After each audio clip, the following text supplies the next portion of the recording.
Boa tarde a todos que estão entrando agora. A gente vai receber aqui o professor Correia, que é um grande pesquisador da Bíblia, do Espiritismo, uma pessoa que você pode passar assim, horas a fio escutando e não tem como você se cansar, porque o assunto é por demais interessante, os assuntos que ele aborda, a forma como ele aborda e a pesquisa também profunda que ele realiza, né?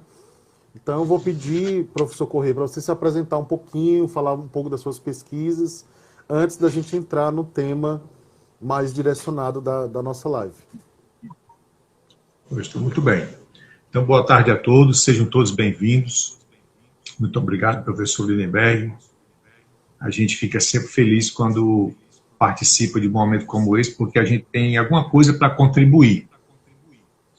Eu já tenho seguramente mais de 40 anos estudando as questões mais basilares, digamos assim, do Espiritismo e do Cristianismo, né, as principais obras literárias envolvendo o judaísmo também, todas as suas vertentes, os idiomas grego, hebraico, aramaico, latim, para a gente poder ter um alicerce mais apurado a respeito das escrituras, sempre abalizados nesta interpretação, digamos assim, mais hermenêutica da coisa, a fim de chegarmos na uma verdade que a gente procura quando se vai fazer uma leitura mais, não superficial, mas uma leitura muito mais séria no quesito exegético da coisa, assim como manda a teologia cristã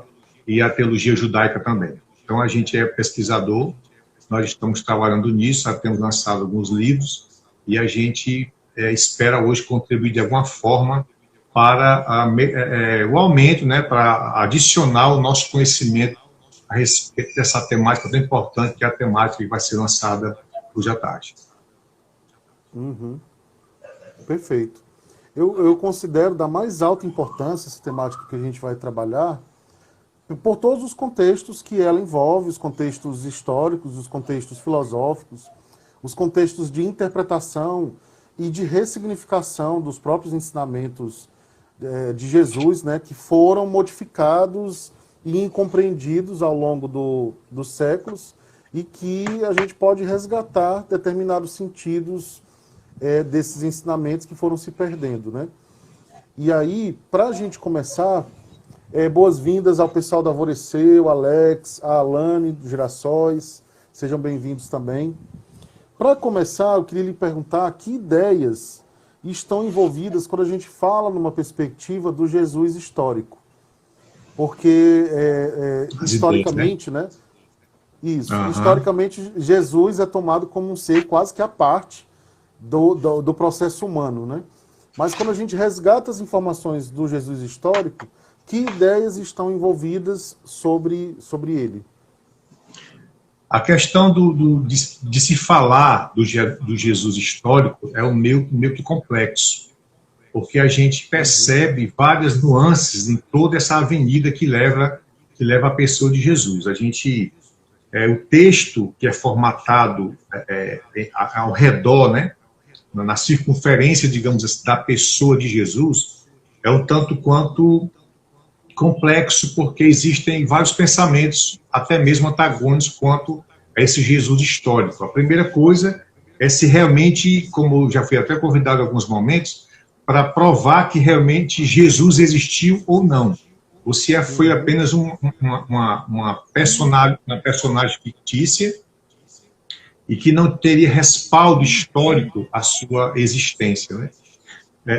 Mas, na verdade, a gente precisa entender que o Cristo histórico, ele perpassa, melhor dizendo, essa questão da missio ecclesia, ou seja, a missão da igreja em função da existência histórica de Jesus, a existência palpável, digamos assim, né?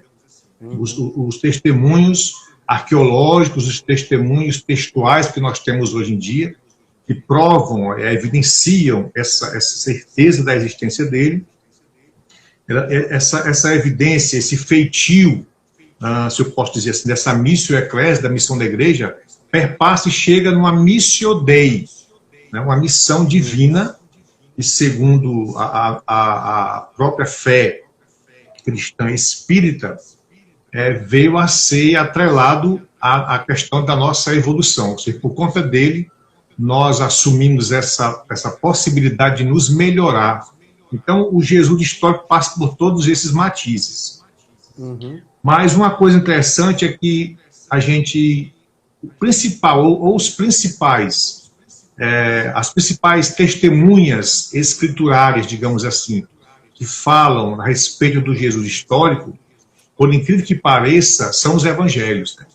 Os evangelhos, principalmente de Marcos, que foi o primeiro a ser escrito, foi baseado no evangelho que, e depois desses evangelhos, que, no caso, os 3 canônicos e mais o evangelho de João, a gente tem, por exemplo, os testemunhos dos textos apócrifos, textos que até o 2º, 3º séculos não foram aceitos pela igreja, né?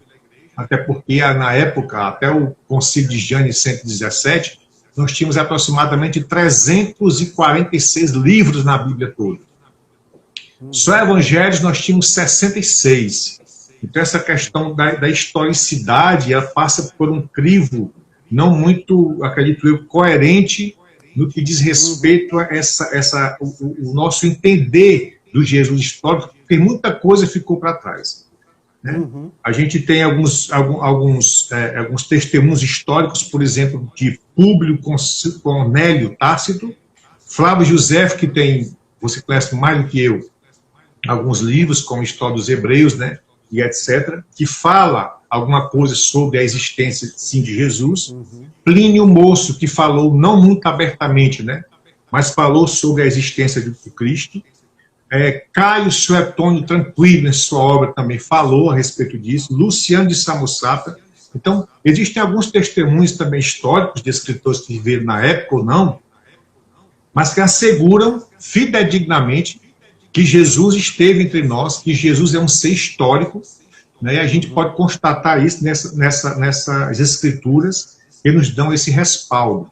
Afora o testemunho dos espíritos que nos trazem do mundo espiritual, dos nossos irmãos que estão testemunhando a respeito disso, para nós, esse cabedal muito grande esse leque muito grande de testemunhos e de documentos espirituais para que a gente possa se abalizar mais ainda nessa questão do Jesus histórico. E esse Jesus histórico, ele está presente no Novo Testamento para o nosso testemunho da igreja e testemunho daqueles que acreditam na sua missão, que foi uma missão árdua, mas que foi necessária para que nós pudéssemos aprender muita coisa com ele. Já que você falou nos evangelhos, tem até uma pergunta da Alane aqui, mas eu vou fazer uma outra pergunta antes, para não perder o fio da meada, depois eu volto para a pergunta dela. Já antecipando uma pergunta que eu ia deixar mais para frente, mas eu acho que tem um contexto para fazer agora. Quando a gente analisa o Jesus histórico e os aspectos humanísticos de Jesus, qual a contribuição dos evangelhos canônicos e dos evangelhos apócrifos? O que a gente poderia destacar dos dois tipos, né, de evangelhos? Pronto. Os evangelhos canônicos, eles tiveram a sua real textura, ou seja, foram criados, digamos assim, eles foram atrelados dentro do cano do Novo Testamento para mostrar não só um Jesus humanitário, digamos assim, certo? Mas um Jesus divino. Porque até o Concílio de Nicéia, certo? Jesus não era tido como divino. Ele era tido como um homem normal, com as suas preocupações, com a sua questão social, né, em voga, com a sua cidadania, ele prezava muito por isso, com os seus trabalhos, né? Ele fazia parte de uma família constituída de pai, de mãe, né? A sua mãe, quando casou com o seu pai José, ela tinha aproximadamente 14 anos, José já tinha 80 anos, ele era viúvo, atrelou seus filhos à família de Maria. Então a gente vê a questão da humanidade, do humanismo de Jesus, né? Nessa característica familiar. E, por outro lado, ele, a partir de então, passa a ser, por conta da sua missão, né? Da sua missão que foi uma das mais belas missões já atreladas a um ser aqui na Terra, dentro de uma filantropia. E essa filantropia, esse philos no grego, nessa amizade pelo outro, esse carinho em função da dor do outro, atravessa os 4 evangelhos. Se você pegar, por exemplo, o evangelho canônico de Mateus, do começo do capítulo 1 até o capítulo 28, porque ele é constituído de 28 capítulos, você vê Jesus se preocupando intimamente com a dor do outro. Ele sai de uma cidade para outra, à procura de uma pessoa que estava perdida, uma pessoa que estava necessitando de uma ajuda, de uma palavra, como a igreja chama de milagre, de um momento urgente na sua vida. Ele entrava em becos, em valas, nas favelas, como seriam hoje, procurando pessoas que estavam necessitadas de uma mensagem urgente de uma saída, de uma cura para as suas perspectivas atuais que não eram tão boas, porque Jesus morava e vivia num contexto muito difícil, muito ruim, digamos assim. Nazaré era um local, uma região muito pobre, muito rejeitada pela própria nação judaica, e Jesus chegou diante de um momento muito crucial, em que o povo sofria demais, e haviam cidades onde os leprosos eram colocados de lado. Jesus ia até eles. A gente vê diversos desses testemunhos, tanto no Evangelho de Mateus, principalmente no Evangelho de Marcos, que é chamado o Evangelho dos detalhes. Ele diz a hora, ele diz que olhando para o alto, ele diz que Jesus se agachou, sentou com ele, cuspiu no chão, jogou a saliva no olho do cego, e Jesus passou a noite orando, e Jesus subiu no barco, atravessou para outra banda do lago de Genezaré. Então, sempre um Jesus preocupado com o bem-estar do outro, hein? Em atrelar a questão do amor divino, da característica principal dessa caridade que foi trazida por ele da sua morada celestial, até chegar aqui nesse mundo de provas e expiações. Ele queria, na verdade, trabalhar sim, até porque algumas pessoas chamam Jesus de revolucionário, e ele tinha esse viés, digamos assim, político, porque ele, de uma certa forma, entrou em confronto com o governo da época, porque os menores, aqueles mais desfavorecidos, não tinham voz nem vez, e ele, com a sua voz, né, como o próprio Evangelho diz, voz do que clama do deserto, começou por João Batista, passou por ele, e ele era a voz daquelas pessoas que mais esperavam do governo, da situação política da época, mas não resolvia. Então Jesus apareceu para fazer essa transposição, digamos assim, dessa mensagem para as pessoas que eram mais desfavorecidas diante da sociedade atual. Ele era o amor ao próximo em pessoa. Ele lutava em prol das pessoas, ao contrário do que a tirania queria fazer isso, né? Liderou um movimento de amor tão grande que chegou até nós hoje. A maneira como ele anunciava o Evangelho, a maneira como ele trazia a mensagem do céu, digamos assim, das abóbadas celestiais, chegou a ser um tipo de uma ameaça para os religiosos da época, dos fariseus, dos saduceus, aqueles que detinham, digamos assim, a questão mais atrelada da religião, e ele, mais do que nunca, soube trazer um viés diferente de que é uma religião verdadeira, até que batia de frente com os hipócritas da época, que queriam mais alimentar-se das gorduras das ovelhas, como dizia o profeta Isaías, e ele mencionou isso também, né? Ele foi taxado de um criminoso porque agia a favor de determinadas sedições, de organizações, de rebeliões, e achavam que ele estava incitando as massas contra o governo. Mas, na verdade, ele estava tentando implementar aqui na terra um reino de paz, de amor, de caridade e bondade. Tanto é que ele dizia, o reino de Deus está entre vós. Então, se você pegar o Evangelho de João, você não vai ver tanto, porque o Evangelho de João é meio que um evangelho gnóstico, né? Mas o Evangelho de Lucas traz também essa característica de Jesus que alimenta a multidão, né? Que se preocupa com o outro enquanto diante de uma mazela social, está passando fome.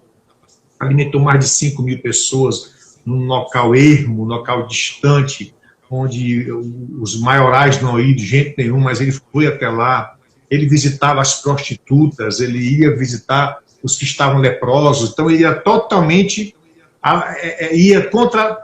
contra a avenida do pensamento das pessoas daquela época, né? Então, ele sobrepunha a todo esse tipo de dizer, digamos assim, histórico, que as pessoas encontram em Jesus, não só um histórico, mas o Jesus que realmente realizava ações benéficas em prol do outro, porque assim ele dizia, amai-vos uns aos outros, assim como eu vos amei. Então, essa é a bandeira que Jesus levantava nos 4 evangelhos. Eu tenho uma ideia de que o grande milagre que Jesus fez por nós, na verdade, foi o amor. Não foram as histórias mirabolantes contadas ou interpretadas ao longo dos séculos. Na verdade, o grande milagre foi o próprio amor que ele nos dedicou e nos exemplificou diversas vezes, né? O Herculano Pires tem uma ideia muito interessante quando ele analisa a figura de Jesus e a figura de Sócrates, né? Ele faz a seguinte análise. Dentro da horizontalidade que nós vivemos, nós espíritos comuns, né, desta terra, quando um espírito superior reencarna com ideias verticais, portanto, superiores às nossas, né, ele é acusado de subversivo, ele é acusado, como Sócrates foi acusado, de perverter a juventude, ele é acusado de ir contra os costumes, né? E isso se caracteriza sempre ao longo da história humana, sempre que tem um espírito um pouco mais evoluído, ou muito, no caso dele, né, ou muito mais evoluído, a gente tem uma atitude de negação frente ao que ele veio ensinar, né?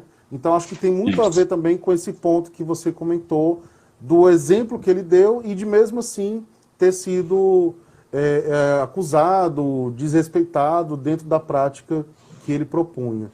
Eu queria comentar aqui, trazer alguns comentários. As pessoas que entraram depois, novamente, sejam bem-vindas.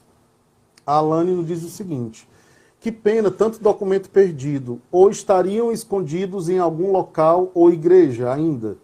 Aí eu já lhe passo a palavra para você falar sobre isso. O nosso amigo Felipe Rangel também, pode falar. Assim, na verdade, a Igreja Católica, ela detém uma biblioteca, né, chamada Biblioteca do Vaticano. Tem até digamos assim, um colega, né, que passou algum tempo trabalhando nessa biblioteca. E nessa Biblioteca do Vaticano existem dezenas e milhares de documentos que para muitas pessoas ainda não é conhecido, né? E o Papa, né, a Igreja, digamos assim, que foi até o Papa anterior, Bento XVI, chegou a falar que em 2030 a Igreja iria abrir as portas da biblioteca para que tivesse mais acesso às pessoas lerem os manuscritos que estão lá. Então tem uma documentação vasta. E é verdade, irmão, a gente entende que durante esses 21 concílios que a Igreja perpetrou, né, inaugurou, a Igreja segurou, né, e tem ainda hoje em suas mãos um leque muito grande de documentos, inclusive de evangelhos e de cartas de apóstolos, de missionários do 1º, 2º, 3º e 4º séculos, que diriam muitas coisas para a gente, além daquilo que nós temos nesses evangelhos que nós temos aqui em mãos. E isso seria importante para o conhecimento do mundo, né? A gente entender um pouco mais da questão humanitária de Jesus, como que ele agregava esses valores a região onde ele morava, né?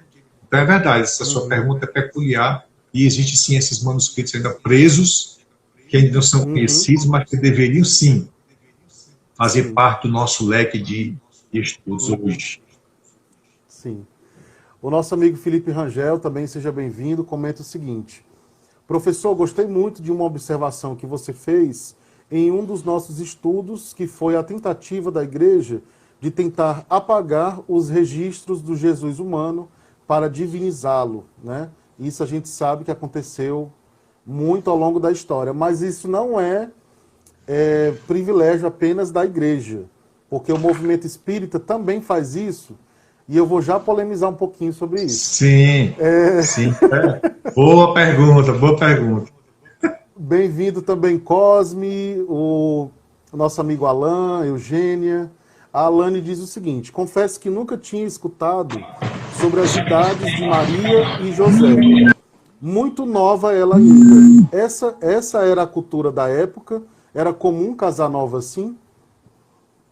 O que é que você nos diz? Então, deixa eu só responder a primeira pergunta que foi Tá. feita a respeito dessa questão da tentar-se divinizar a pessoa de Jesus, né? No dia 25 de julho de 325, do chamado Primeiro Concílio de Nicéia, esse concílio foi presidido pelo Papa Silvestre I. Nessa época, né, no quarto século, 25 de julho de 325, a igreja tentou o que nós chamamos de... Ele tentou uma equidade, uma igualdade entre o pai e o filho. Ou seja, até o ano 325, ninguém tinha essa ideia do Jesus divino. Ninguém tinha, não estava atrelado à doutrina, não havia nem dogma a respeito disso. Então, depois do Papa Silvestre I, do 325, foi que a igreja começou a entender Jesus como divino, coisa que não era. Ele era humano, né, tendente a se irar, né, a defender o que achava interessante e fazer tudo aquilo que a gente entende que uma pessoa de boa índole, como sempre foi, né, um espírito iluminado, teria feito, e não divino, como está escrito ainda hoje no SIC, Catecismo da Igreja Católica, que é o Deus Pai, o Deus Filho e o Deus Espírito Santo, né? Bom, eu queria trazer uma reflexão sobre a questão do movimento espírita, né? O movimento espírita está cheio de misticismos, como a gente sabe, e que outros autores fizeram determinadas críticas sobre isso. E existe uma completa, eu não vou dizer completa, mas existe uma grande incompreensão sobre a própria evolução espiritual, a escala espírita, né? Quando a gente estuda o Livro dos Espíritos, lá a partir do item 100 da escala espírita, é dito, né, que a reencarnação os espíritos puros não reencarnam mais, né, não teriam mais essa tarefa de reencarnar. Isso pode ser um indício de que Jesus, quando reencarnou, não era um espírito puro ainda, mas sim um espírito superior da segunda ordem, né? Às vezes, quando a gente fala um pouco sobre isso, as pessoas se melindram, porque é como se isso tirasse o mérito de Jesus, se ele não fosse puro à época da sua reencarnação aqui, né?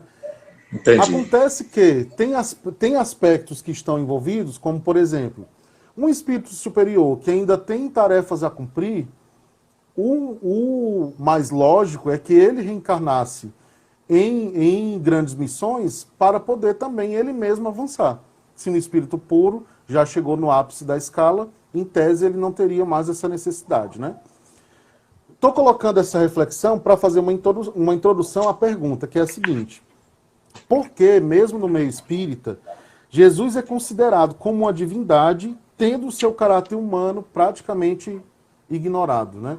Então, existe também essa tendência no movimento espírita de divinizar Jesus. E aí eu queria saber o que é que você acha disso. Pois é. Realmente é isso. Eu chamaria até isso aí de um pressuposto teológico espírita, né? Porque, claro, existem vários pontos culminantes da doutrina que ainda nos são um pouco obscuros na sua totalidade, ou não, né? A gente ainda é muito pequenos, digamos assim, ainda estamos rastejando pouco nessa linha. Mas acredito eu que se Jesus realmente, como ele veio ao mundo, e ele veio cumprir a missão, eu tenho também esse seu pensamento, eu sou atrelado a esse seu pensamento, que ele precisava passar por isso. Não tem como, mesmo porque a doutrina, a codificação nos diz que de vez em quando a espiritualidade maior, né, envia por sua bondade e misericórdia espíritos de escola, espíritos superiores, digamos assim, para nos ajudar a também crescermos juntos. Mas se ele veio para cá, é porque ele necessitava passar também por esse momento. Não teria como, dentro de uma evolução tão grande, ele não poder entrar dentro dessa nossa realidade, desse nosso campo vibracional. Se ele aqui veio, ele também estava precisando passar por ter essa missão também, né? Verdade. Perfeito. O nosso amigo Felipe, lá de Tuparetama, em Pernambuco, lá do CEMIL, beijo para os amigos do CEMIL, nos faz uma pergunta que tem a ver com essa mesma pergunta que ele fez, Corrêa. E aí eu queria também ver a sua percepção. Já que estamos polemizando um pouquinho, mas a polêmica no âmbito das questões filosóficas, né? Não é a polêmica pela sim. polêmica. Ele nos diz aqui o seguinte: o que o reacionário movimento espírita tem se colocado na esteira do movimento neopentecostal? Por quê, né? Na verdade, por quê? O movimento espírita tem se colocado nessa esteira do movimento neopentecostal. Esse termo, eu acho que faz alusão também às questões teológicas, né? Que você comentou, que tem diversas questões teológicas, e os comportamentos atuais de parte do movimento espírita que levam para essa perspectiva neopentecostal ou extremamente religiosa, né? Como é que a gente poderia também avaliar esse processo? Isso é um processo muito interessante, por sinal. Porque é o seguinte, a primeira coisa que nos chama a atenção para essa problemática aí é a questão da fenomenologia, certo? Existe uma coisa que o movimento pentecostal, o neopentecostal, surgiu lá nos Estados Unidos, na Nova Inglaterra.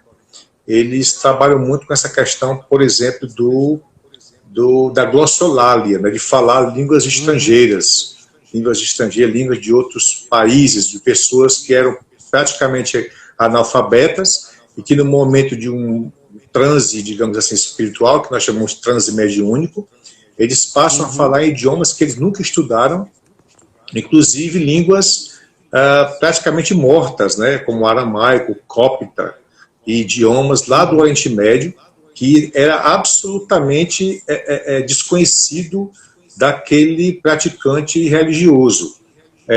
Mais interessante eles notarem que tudo isso Kardec já propunha na codificação e com os espíritos, de que isso é uma fenomenologia mediúnica. Esses fenômenos estão presentes em praticamente todas as religiões que trabalham com essa ordem espiritualista ou espiritual ou espírita. Né? Não é uma coisa que está dogmatizada num determinado segmento cristão ou não.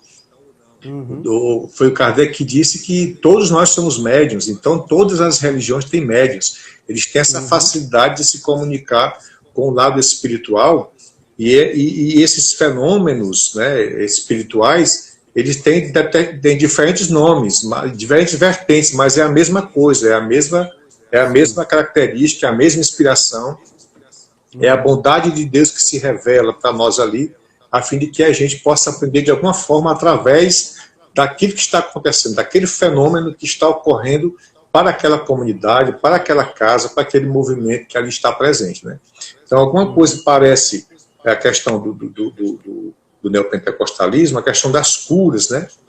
A questão das curas que estão acontecendo no mundo inteiro, mas que para o movimento espírita nós não entendemos a questão da cura como a cura em si, mas uma maneira pela qual Deus nos ajuda a entendermos que nós estamos precisando nos melhorar, porque a cura não é feita de fora para dentro, ela precisa passar por uma reforma moral. Tanto é que quando Jesus, né, segundo a igreja, curava as pessoas, ele dizia, vai e não peques mais. Ou seja, porque a pessoa estava passando por aquela questão psicossomática, né, toda, porque em outras vidas, ou nessa vida mesmo atual, estava fazendo coisas que não deveria, estava vivendo um pouco distante da questão moral propriamente dita, né? E isso são coisas que devem ser colocadas também. Mas eu acredito que seja essa questão da fenomenologia, que meio que podia ser uma certa figura do que está acontecendo dentro do movimento neopentecostal, né? Sim. Queria citar aqui alguns comentários. A nossa amiga Yara, a juventude espírita precisa conhecer esses fatos, com certeza.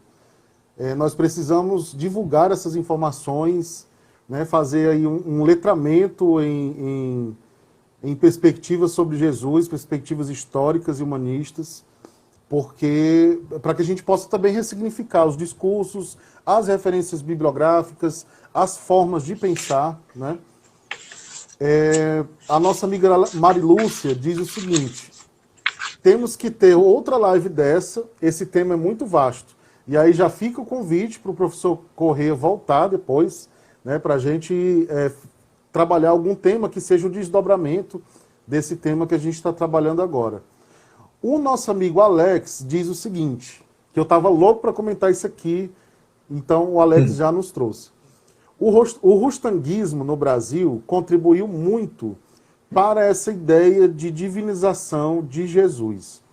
E aí, antes da resposta do Correia, antes do comentário do Correia, eu quero dizer do susto que eu tomei quando eu comecei a ler as obras de Rustang. Porque eu muito ligado ao método... eu muito ligado ao método de Kardec, ao controle universal do ensinamento dos espíritos, a um método de pesquisa de Kardec. Quando eu peguei os livros do Rustang, eu quase caio para trás, eu disse, não pode, isso não pode estar acontecendo. E ainda tendo o apoio institucional da FEB, né, durante muito tempo. Muito tempo. Então, houve uma influência aí gigantesca, né, na forma de pensar dentro do movimento espírita que a gente pode chamar de hegemônico, né? E aí eu queria saber a sua percepção disso também. Eu ia até ser um pouco mais resumido nessa questão, porque eu sou, apesar de sermos espíritas, não temos o costume de dizer que somos espíritas kardecistas, né? Porque espírita é espírita, né?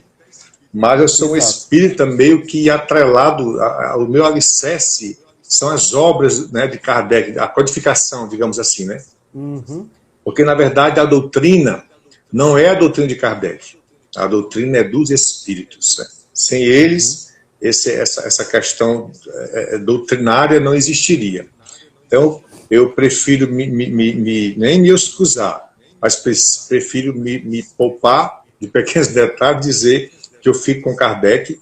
A epistemologia, a maneira como o Kardec trabalhou toda essa questão da teoria, como foi levantado junto com os espíritos, muito embora ele mesmo tenha falado que não está tudo perfeito, ainda não está fechado, ainda existem pontos comumente conhecidos ou não, que devem ser ajustados, melhorados, ou coisa que eu valha, eu prefiro entender que a doutrina está permeável dentro de todo das revistas espíritas que nós chamamos de Pentateuco kardeciano, e ficar mesmo com essa questão ética, moral, filosófica e científica que a doutrina nos deixou. Perfeito, perfeito. Eu queria perguntar, Corrêa, para você, também para que a gente possa ressignificar um conceito que foi adonado por determinadas ideias ultraconservadoras, né, a respeito de política, mas não é a política partidária. A minha pergunta vai ser no outro sentido. Jesus tinha uma missão política? E em que sentido? Se a resposta for sim. Quando você foi perguntar, ficou meio que travou aí a tua imagem, congelou, eu não entendi a pergunta. Tá.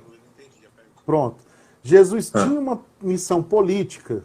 E se sim, em qual sentido? Ah, eu acho que eu entendi. Estava rindo, mas dá para aí. A própria filosofia nos diz que o homem é um ser político. Uhum. Independente, eu, por exemplo, não gosto de me meter muito nessa questão de briga política, como a atual que está havendo no Brasil. Eu prefiro me excusar, ficar na minha, pensar com os meus familiares, porque o negócio está pegando, tem que ter até inimizade.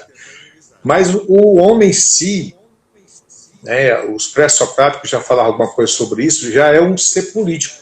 Então Jesus, como eu acabei de falar há pouco tempo, ele tinha essa veia política, porque a partir do momento que ele vinha trazendo uma mensagem diferente daquela que os judeus estavam acostumados a ver, né, a partir dos profetas. Primeiro porque ele veio falar de um amor diferente, né? Até então não se entendia exatamente o que era o amor agapaon no grego, né? O amor na sua essência, digamos assim, mais acertada. Eles conheciam muito bem o fileon, a amizade, eles conheciam muito bem o eros, que era o amor sensual, digamos assim, o estergon, mas não conheciam o amor na sua essência, né? Como no hebraico chamam de ahav, ani ahavata, né? Eu te amo, né? Só tem essa única passagem no Salmo 18, versículo 1 do Antigo Testamento. Então, ele usou esse requisito que já trazia consigo, né? Esse pré-requisito de amar incondicionalmente, e levou isso para as pessoas em forma de ajuda. Se dá a César o que é de César, né? Sabia que o termo era político, dá a César o que é de César, ou seja, seja um cidadão. Paulo, ele assumia, eu sou cidadão romano, sou cidadão judeu, né? Então, essa questão do ser cidadão, do ser político, está ligado intrinsecamente à missão vicária que Jesus veio estabelecer, né? veio realizar. Porque quando ele sentava a multidão e distribuía pães, quando ele estava na festa, como está no capítulo 2 do Evangelho de João, na festa de casamento, e o vinho acaba, e segundo o Evangelho de João, houve aquele milagre de transformar água em vinho, ali é uma coisa política. Quando ele sentava a multidão no Lago de Genezaré, sob um barco, e começava a pregar, anunciando uma mensagem de paz, de amor, que brevemente ele iria anunciar e ajudar a humanidade a entender de diversas formas, né? A partir do seu pensamento, das suas ideologias. Isso é política também. Mas, como você bem frisou, não é uma politicagem, é uma política de ordem racional, uma política de ordem filosófica que tinha o pressuposto cuja principal temática era abraçar principalmente aqueles que menos tinham, né? Aqueles que estavam sendo jogados de lado pelo próprio poder da época, né? Que era o domínio judaico. Muito mais do que isso, era algo muito mais transcendente e imanente do que aqueles que o poder político da época queria fazer. Então ele sim era um revolucionário nesse sentido de tentar retirar as pessoas de um momento difícil, de onde estavam inseridos numa sociedade decadente, que estava precisando de luz para realizar, para fazer com que as pessoas levantassem, erguessem, entendessem que não tinha por que estar parados ali. Tinha que continuar, a evolução estava aí na frente deles para eles entenderem que o negócio não é parar, era continuar, e essa é a mensagem principal que Jesus trazia para as pessoas. Levantar de onde estava, vai, a tua fé te salvou, continua, né? Faz o teu trabalho, porque estou convosco todos os dias, e essa é a mensagem que ele trazia, é uma questão política, sim. Por que não dizer isso? Sim. Sim. Me lembra muito o conceito aristotélico de política, né? Que a atuação na polis, a atuação no mundo, e sobretudo com os aspectos de não interesse próprio que ele demonstrava, né? Porque a política partidária, em boa parte, ela é sofista. Ela não tem interesse amplo pela busca da verdade. Ela tem interesses temporários de acordo com os objetivos específicos de determinados grupos, né? E aí ela acaba não atingindo efetivamente um interesse amplo, coletivo, com base em ideias universais. Eu queria perguntar também, já que você falou da transcendência de Jesus, ainda pegando a reflexão do Jesus muito divinizado e pouco humano, em que aspectos a gente poderia destacar as características transcendentes de Jesus? Essas características estariam apenas nele mesmo, no seu potencial espiritual, ou em outras ideias ou formas de agir que ele nos trouxe? Essa questão do imanente e do transcendente é muito interessante a gente falar sobre isso. Por quê?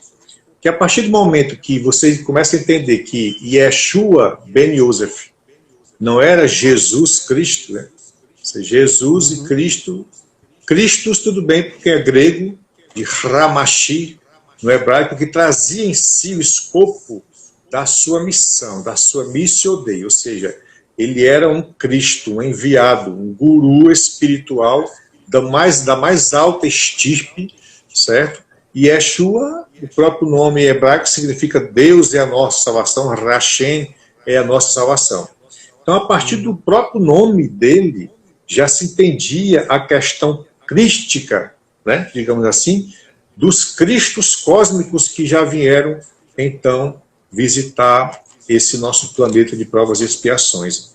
Essa questão vicária, como eu falei, está atrelada a isso que você disse também, porque a gente começa a entender a transcendência de Jesus a partir do momento em que ele apresenta a nós, os seres humanos, a ideia de que existe algo superior, algo que é imanente, além de ser transcendente, ele é imanente, ele está conosco a partir do Espírito.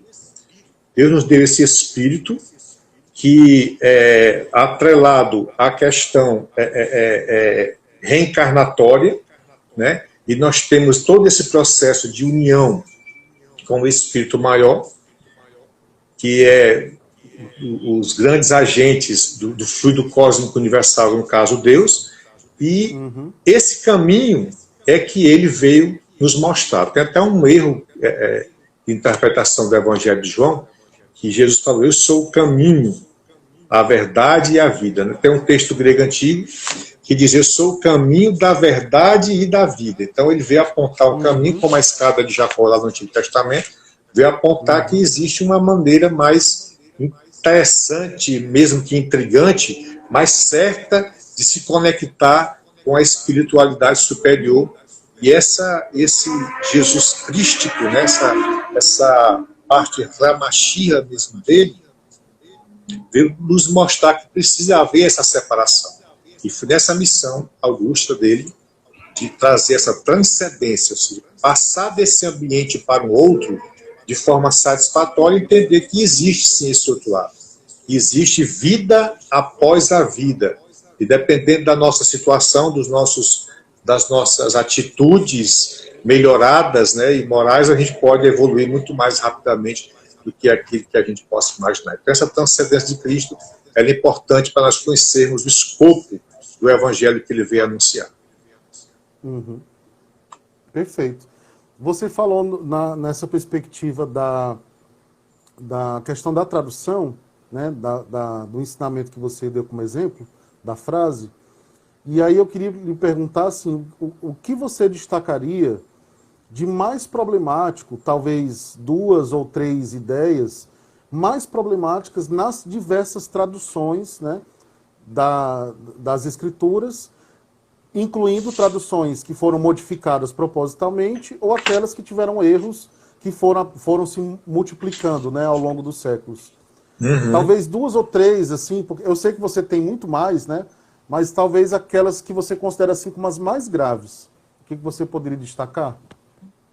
Uma má tradução, digamos assim, que a gente percebe de cara, e até por conta disso, não o cristianismo, mas a cristandade, de forma geral, praticamente geral, entende Jesus como Deus, né? Eles procuram alguns versículos, algumas passagens, principalmente nos evangelhos canônicos, que mostra Jesus como dizendo, eu sou Deus. Ele nunca disse isso, ou coisa parecida, né? Eu estava vendo aqui que no Concílio de Éfeso, no século III, no ano 431, pelo Papa Celestino I, foi aí onde essas duas palavras que eu vou citar agora foram primeiramente, né, dirigidas à pessoa de Maria. Eu vou voltar para Jesus. Existem dois termos latinos, digamos assim, e gregos ao mesmo tempo, para que a gente possa entender o sentido que a igreja dá para divino e o sentido, digamos assim, que a igreja e a teologia tentam respaldar para não entrarem em antagonismos, né?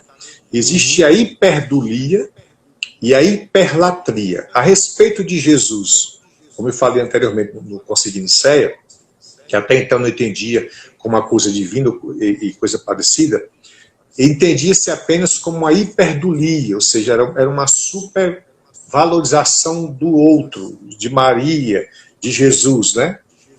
Só que com o passar do tempo, essa hiperdulia passou a ser uma hiperlatria, entender aquela pessoa como um Deus e não uma simples pessoa onde você pudesse entender que foi um exemplo vivo de uma pessoa ilibada, né, que você podia visionar como uma luz a ser seguida, como um farol no meio da tempestade, que você podia ser guiado até a pessoa bendita de Deus, né?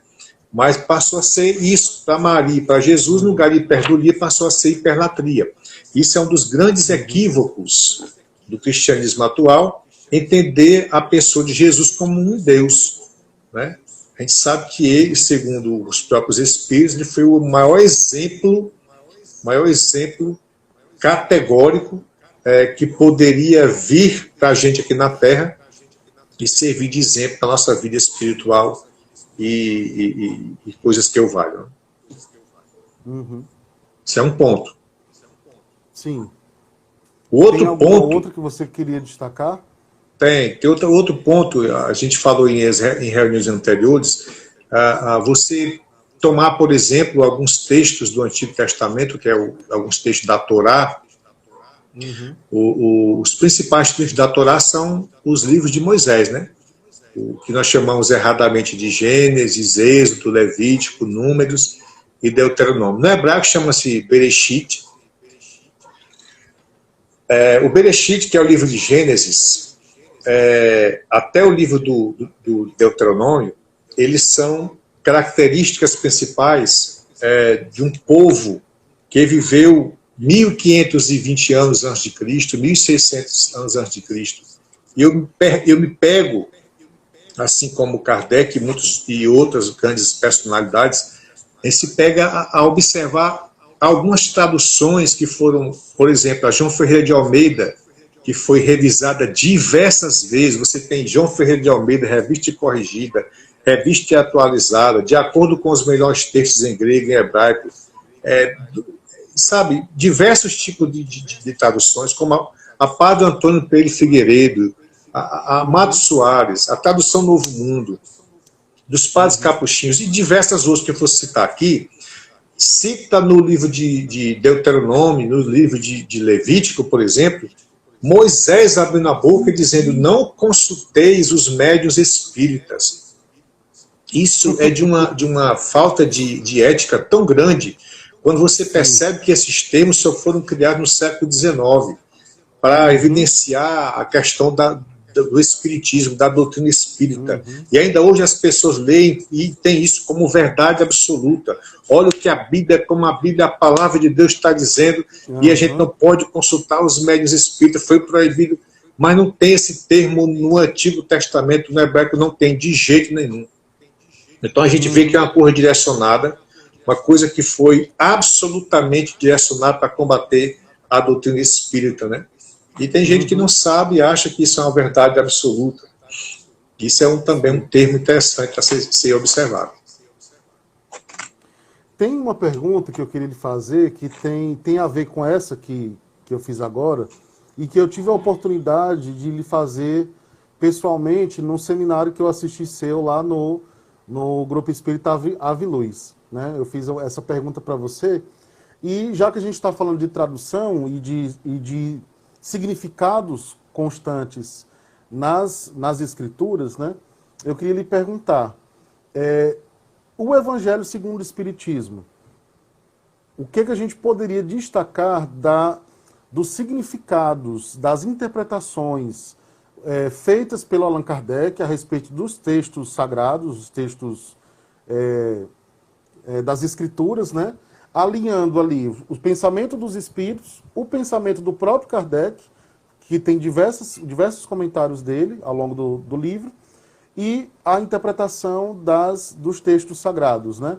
O Kardec teve uma boa fonte de pesquisa, por exemplo, ele se baseou em traduções confiáveis, né? Houve algum erro que ele reproduziu sem ter noção plena desse erro, né? Então, eu lhe fiz essa pergunta uma vez, mas eu queria que você compartilhasse com as pessoas que estão nos assistindo. Ótimo, ótimo, ótimo. Olha, eu fiquei maravilhado quando eu comecei a ler o Evangelho segundo o Espiritismo, há muitos anos atrás, e perceber a coerência que havia na tradução, porque Kardec se baseou em pelo menos 2 grandes traduções, né? A que eu mais gosto é a de Sassi, né? É uma tradução mais rica, mais próxima do grego. No meu caso, como eu gosto muito das traduções de Westcott e Hort, ela é muito parecida, ela é mais enxuta, você compreende mais o texto grego. E eu fiquei abismado com que sabedoria Kardec extraiu aquilo do grego, naquela tradução da Bíblia, coisas que as outras não traziam. Você vê, por exemplo, João capítulo 3, quando fala a respeito da reencarnação, né? Aquele que não nasceu outra vez, no grego aparece a palavra anotem, não nasceu outra vez, nascer de novo, nascer do nascimento físico, aquele que não nasceu, não vier novamente do seio de uma mulher e tal, aquele negócio parecido. Enquanto as outras só diziam aquele que não nascer de novo, mas com a perspectiva de uma transformação íntima, né? Porque as igrejas vão dizer que esse versículo está dizendo que você precisa mudar de vida, você precisa nascer de novo, ou seja, você não vai roubar mais, você vai ser uma pessoa do bem a partir de hoje, né? Vai encontrar-se com Cristo, não vai cometer mais esses deslizes. Mas, na verdade, o texto ele é implícito e explícito ao mesmo tempo, quando ele diz que você precisa nascer uma outra vez. E eu via Kardec, lia o Evangelho e achava aquilo super interessante, porque casava exatamente com aquilo que eu estava procurando dentro da minha filosofia de vida. Procurar uma tradução que me falasse abertamente a respeito desse conteúdo tão interessante e intrigante ao mesmo tempo, que é a questão reencarnacionista. E isso Kardec me trouxe, isso o Evangelho segundo o Espiritismo me trouxe. Aí foi que eu comecei a estudar realmente essas traduções. Até agora eu terminei uma tradução do grego do Novo Testamento, que é o Evangelho de Marcos, acabei de traduzir agora, e é uma coisa super interessante você entender que Kardec estava sempre certo dentro das suas respectivas traduções. Eu fiquei muito feliz com isso. E eu me tornei muito mais fã de Kardec, jovem ainda, sabendo disso, né? Disse que rapaz, muito bom mesmo. Eu fico orgulhoso de pertencer a esse pensamento filosófico, a essa doutrina maravilhosa que é o Espiritismo. De verdade. Por isso que eu sempre gosto de destacar que o Kardec ele não é apenas o famoso termo codificador, né? Ele tinha um nível de conhecimento, de cultura, de percepção de mundo, que ele é um grande pensador da sua época, né? E tinha que ser um espírito como ele para conseguir montar toda a pesquisa, juntar todos os textos, estudar, comparar. Tinha que ser um espírito como ele, né? Apesar de que os espíritos disseram na época que se não fosse ele, outro tomaria a missão. Mas teria que ser outro com as mesmas características que ele. Aí né? seria mais complicado. Pois é. Não nascem 2 Kardecs assim, próximos, né? É verdade. Meu amigo, estamos com poucos minutos para a gente concluir. Depois Mesmo, eu estou sem relógio, não estou vendo nem o tempo passar aqui, ó. Faltam 3 minutinhos para a gente terminar, passou assim rapidinho. Meu Deus do céu.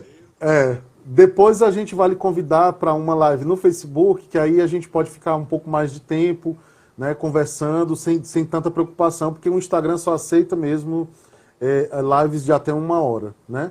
E aí eu queria lhe Fique pedir à vontade. para fazer as considerações, queria lhe pedir para fazer as considerações finais, assim, alguma coisa que você queria destacar, que de repente a gente não falou, tá bom? Tá certo. Eu queria destacar a questão como Jesus era humanista, né?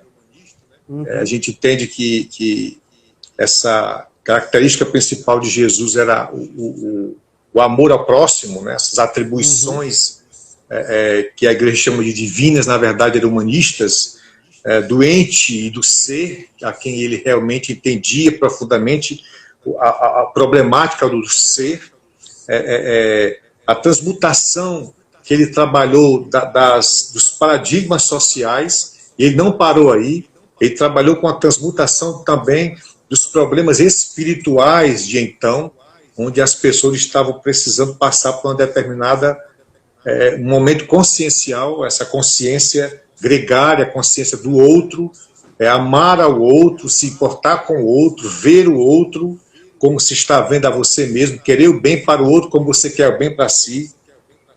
Isso é que me chama a atenção no Jesus humanista, certo? Gostaria de agradecer a você, Lindenberg, pelo convite. Espero ter contribuído de alguma forma